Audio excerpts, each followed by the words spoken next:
ഇങ്ങനെ കളഞ്ഞിട്ട് ഇത് രണ്ടും കൂടി അടുപ്പിച്ചിട്ട്.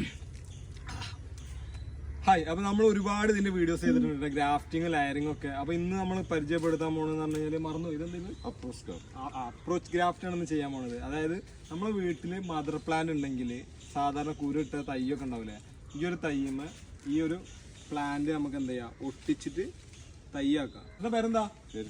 സുന്ദരൻ. കാണുമ്പോൾ തന്നെ ആൾ ഗ്ലാമർ കേട്ടാ. വായോ കാണിച്ചു കൊടുക്കാം, വാ. ഇതിൻ്റെ ഇരു കമ്പിൻ്റെയും തൊലി തിരി കളയും.